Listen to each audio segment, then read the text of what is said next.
2 കൊല്ലം മുമ്പ് ഒരു കുഞ്ഞു ഗ്രോ ബാഗിൽ നഴ്സറിയിൽ നിന്ന് കൊണ്ടുവന്ന് നട്ട മുന്തിരിയാണ്. ഇത് കണ്ടില്ലേ, മുന്തിരിങ്ങകൾ, കുഞ്ഞു മുന്തിരിങ്ങകൾ ഉണ്ടായിക്കൊണ്ടിരിക്കുന്നത്.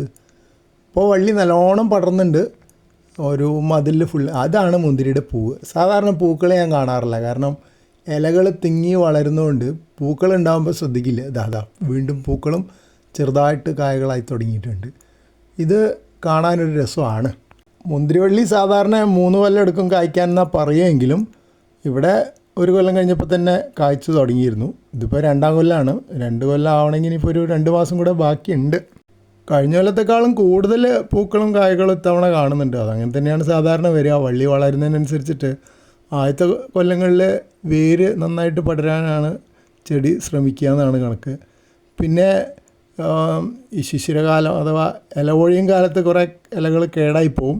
അതൊക്കെ നന്നായിട്ട് പ്രൂൺ ചെയ്ത് കൊടുത്താലാണ് പിന്നത്തെ വസന്തകാലത്ത് നന്നായിട്ട് പൂക്കളുണ്ടാവുക. അപ്പോൾ പ്രൂണിങ് മുന്തിരിവള്ളിയുടെ വളർച്ചയിൽ വളരെ പ്രധാനമാണ്.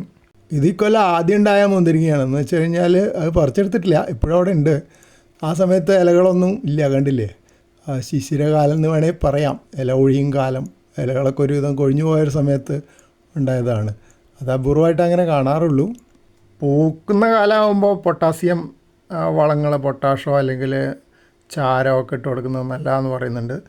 പിന്നെ കായ്ഫലം ഉണ്ടായിക്കഴിഞ്ഞാൽ നനയുടെ അളവ് കുറച്ച് കുറയ്ക്കണം എന്നാണ് പറയണത്.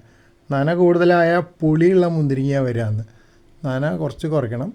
അതൊക്കെയാണ് ശ്രദ്ധിക്കേണ്ട കാര്യങ്ങൾ.